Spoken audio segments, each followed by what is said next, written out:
Здравствуйте, мои уважаемые зрители! На дворе у нас 28 октября, и сегодня мой первый материал будет посвящен продолжению разбора полетов о так называемом тайвано-китайском кризисе, о возможной тайвано-китайской войне и вообще чем в конечном итоге все это может закончиться и почему, самое главное, мы пытаемся в рамках данного цикла ответить на вопрос, почему Китай сегодня откровенно и очень быстро нагнетает ситуацию вокруг Тайваня и каких конкретных результатов он при этом хочет добиться.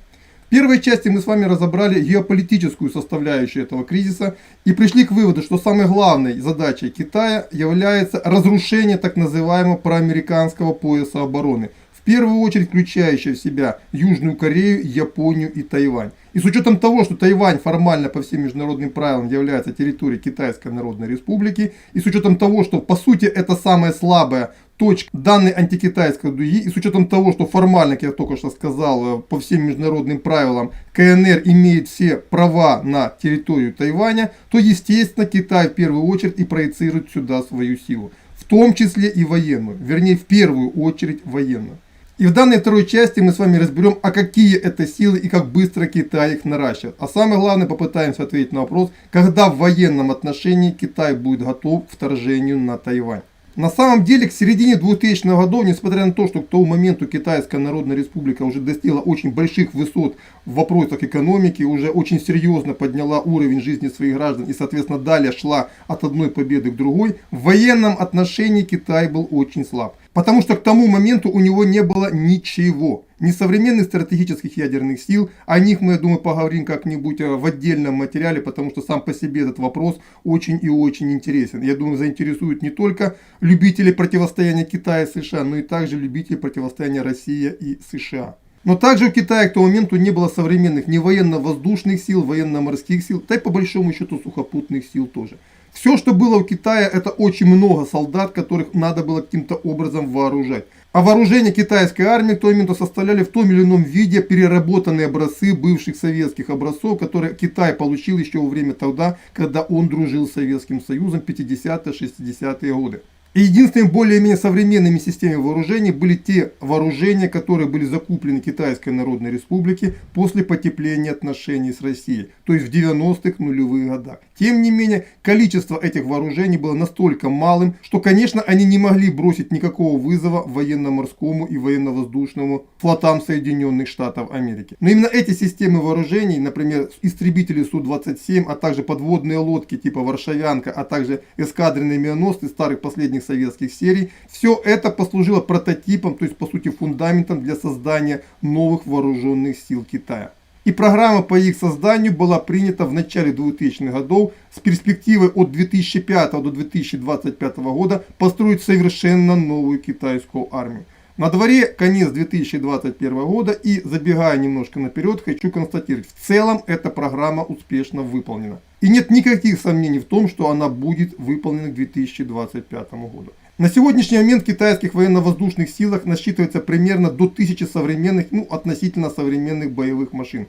Причем это не только купленные у Российской Федерации истребители Су-27, Су-30 и Су-35, а также разработанные на базе этих современных машин новые китайские самолеты, в том числе и совершенно уникальные, условно назовем это уникальными, перспективные китайские истребители пятого поколения G-20 и G-31. Причем можно, например, сколько угодно спорить по поводу того, что, например, эти самолеты не ровня тем же американским. Но ведь их главная задача и не стоит в противостоянии всей мощи вооруженных сил Соединенных Штатов Америки. Их главная задача состоит в том, чтобы прикрыть вторжение в Тайвань, если политическое руководство Китая примет подобное решение. Причем аналогичные задачи ставятся и перед военно-морскими силами КНР. Перед ними на самом деле пока не стоит задача захватывания мирового господства на просторах Мирового океана. Главная задача военно-морских сил Китая состоит в том, чтобы противостоять объединенной мощи японских ВМС, а также группировки ВМС США и не дать им активно вмешаться в случае, если Китай будет принимать решение о военном решении тайваньской проблемы. И для того, чтобы это осуществить, им нужно создать так называемую зону безопасности вокруг острова Тайваня. С учетом того, что радиус действия американских авианосных ударных групп составляет примерно 800, ну плюс-минус 100 километров, то значит военно-морскому флоту Китайской Народной Республики нужно создать завесу, такой своеобразный полукруг радиусом примерно 600-700 километров, где американские военно-морские силы в случае принятия такого решения уже политическим руководством США не смогут оказать поддержки своим тайванским союзникам. А для этого военно-морской флот Китая должен быть готов уничтожить любые американские военно-морские силы в этом регионе. И на самом деле он уже на сегодняшний момент почти готов решать подобные задачи. И теперь самое время разобраться в кораблестроительной программе Китайской Народной Республики и в какой-то степени порадоваться за успехи китайских товарищей.